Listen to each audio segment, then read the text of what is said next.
Rabbi zidni ilman nafi'an wa wafiqni amalan maqbulan.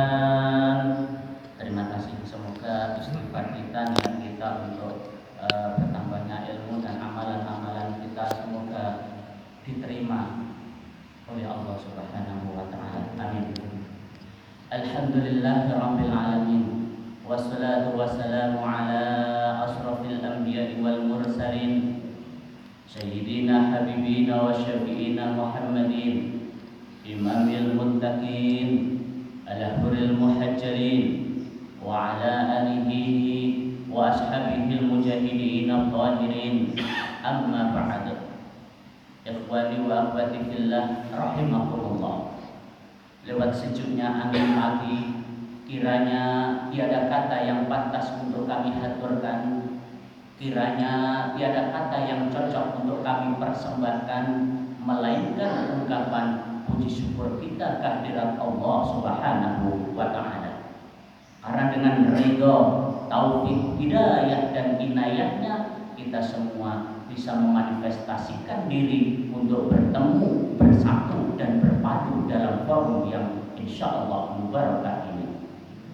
Dan mudah-mudahan dengan rahmat dan nikmat yang diberikan Allah kepada kita ini bisa mudawwamah illa yaumil qiyamah. Amin amin ya rabbal alamin. Yang kedua kalinya, salawat dan salam Allah Subhanahu wa taala semoga tetap terkasihkan kepada kekasih kita, Khatamul Anbiya wal Mursalin, Rasulullah sallallahu alaihi wasallam. Karena dengan beliaulah kita bisa membedakan mana yang hak dan mana yang batil, mana yang halal dan mana yang haram, mana yang baik dan mana yang tercela, yakni binuri hidayatul Islam. Ma'asyiral muslimin, jamaah sholat subuh yang dimuliakan oleh Allah Subhanahu wa taala. Dalam pertemuan kali ini kita akan membicarakan sebuah hadis di mana baginda Nabi besar Muhammad sallallahu alaihi wasallam bersabda, "Qawamud dunya bi arba'ati asya." Dunia akan menjadi tegak, dunia akan menjadi jaya kalau ditunjang oleh 4 perkara. Kalau desa yang kita tempati ingin menjadi desa yang kuat, kalau kota yang kita tinggali ingin menjadi kota yang kuat, dan kalau negara yang kita cintai ini ingin menjadi negara yang tegak dan jaya, maka di dalamnya harus ada 4 perkara, 4 pilar-pilar utama yang menunjang tegak dan jayanya suatu negara. Yang pertama, fi ilmil ulama, dunia akan menjadi tegak, dunia akan menjadi jaya kalau ditunjang ilmunya para ulama. Diakui atau tidak, kita berhutang jasa kepada para ulama.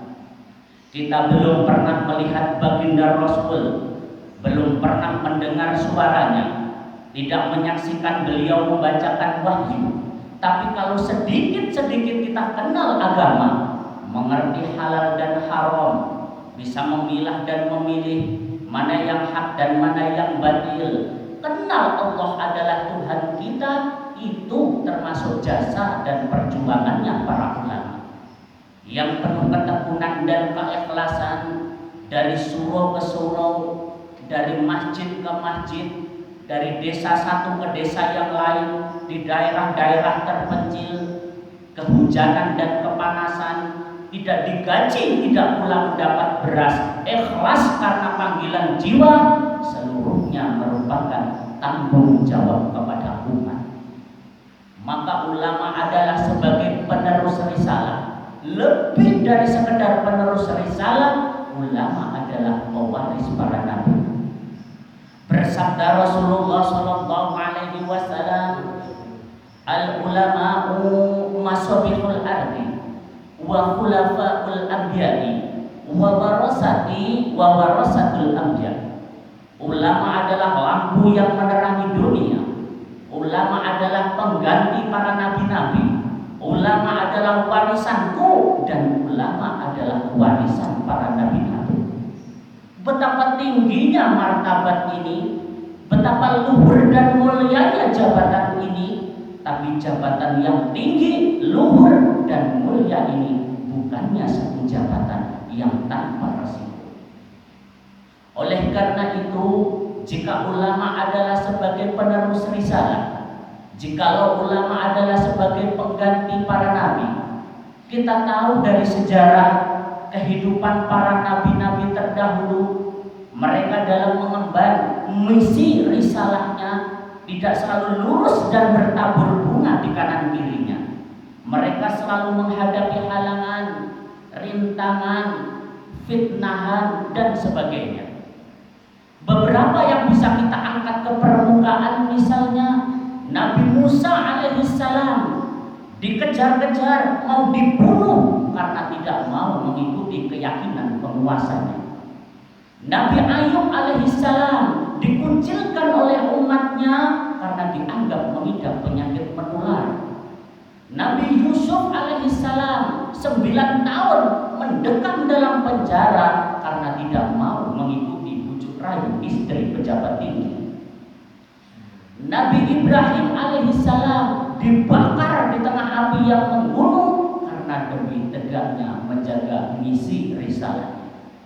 Oleh karena itu, jika ulama adalah sebagai penerus risalah, jikalau ulama adalah sebagai pewaris para nabi, mereka harus siap dikejar-kejar dan mau dibunuh seperti layaknya Nabi Musa.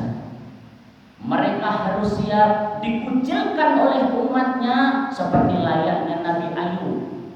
Mereka harus siap mendekam dalam penjara seperti layaknya Nabi Yusuf. Bahkan kalau perlu, mereka harus siap dibakar demi tegaknya menjaga misi risalahnya seperti layaknya Nabi Allah Ibrahim alaihissalam. Ma'asyiral muslimin, jamaah sholat subuh yang insya Allah dimuliakan oleh Allah Subhanahu wa ta'ala. Lepas dari kisah para nabi-nabi terdahulu, marilah kita tengok ke belakang kepada para ulama-ulama terdahulu. Mereka ada Sa'id bin Jubair, mereka ada Imam Malik, Imam Ahmad bin Hanbal, Ibnu Taimiyah, Syed Qutb, Hasan al-Banna, Imam Nawawi rahimahumullah. Mereka ada yang menghadapi tebalnya dinding penjara. Mereka ada yang mengalami caci maki dan pengucilan. Bahkan mereka ada yang menghadapi tiang gantungan demi tegaknya menjaga misi risalahnya. Karena dengan ilmunya para ulama lah yang bisa memberikan warna dan aura kebenaran yang positif dalam kehidupan. Walau terkadang dalam menyampaikan kebenaran tidak selalu lurus dan bertabur bunga di kanan kirinya. Ada onang dan duri yang menghalangi, ada gunung tinggi yang menghadang, ada jurang terjal yang menghalang, bahkan ada ombak besar yang harus diterjang. Ma'asyiral muslimin, jamaah sholat subuh yang dimuliakan oleh Allah Subhanahu wa ta'ala. Itulah yang pertama, peran ulama sebagai pilar penting dalam kehidupan. Yang kedua, wa'adil umaro. Dunia akan menjadi tegak, dunia akan menjadi jaya kalau ditunjang adilnya para pemimpin. Manusia dalam istilah sosial disebut sebagai zon politiker, yakni makhluk sosial yang selalu terikat dengan interaksi sosial. Dalam interaksi sosial ada dua hal yang tidak bisa dipisahkan, ada dua aspek yang saling melengkapi. Ada imam, ada makmum, ada pejabat, ada rakyat, ada pemimpin pun harus ada yang dipimpin, dan begitu seterusnya. Dan beruntunglah jika suatu desa, suatu kota bahkan suatu negara masih mempunyai seorang pemimpin. Saya tidak bisa membayangkan jika suatu desa, suatu kota, bahkan suatu negara tidak mempunyai pemimpin dan pemerintahan. Pengumuman-pengumuman umpamanya pada pukul 00 pemerintah akan bubar. Maka ketika pagi menjelang, ketika senja datang, ada orang lapor ke kantor polisi. Lapor, Pak, tadi malam saya kemalingan. Apa kata Pak polisi? Maaf Mas, pemerintah baru saja bubar. Kalau seperti itu yang terjadi, apa berikutnya yang terjadi? Hukum riba yang akan terlaksana. Yang kuat akan memakan yang lemah, yang besar akan menindas yang kecil. Pendeknya yang lemah tertindas, yang kecil akan jadi korban. Naudzubillah, naudzubillah. Maka beruntunglah kita yang masih punya pemimpin dan pemerintahan. Sekarang timbul pertanyaan, pemimpin seperti apa yang kita harapkan? Pemimpin seperti apa yang kita inginkan? Kita dalam memilih pemimpin bukan hanya pemimpin yang pintar, tapi kita dalam memilih pemimpin juga butuh pemimpin yang benar. Memang kita butuh orang-orang pintar, tapi kita lebih perlu orang-orang yang benar. Jelas kalau hanya pintar tetapi tidak benar, itu bahaya saudara-saudara. Disuruh ngurus beras malah nimbun beras, disuruh ngurus laut jadi bajak laut, disuruh ngurus hutan rame-rame jadi orang hutan. Oleh karena itu, pemimpin yang adil itu tidak layaknya seperti pisau, tajam ke bawah, tumpul ke atas. Kalau orang kecil yang salah, cepat-cepat hukum ditegakkan. Tapi kalau orang besar yang salah, hukum tidak pernah ditegakkan dan pura-pura tidak tahu. Itu yang melukai rasa keadilan.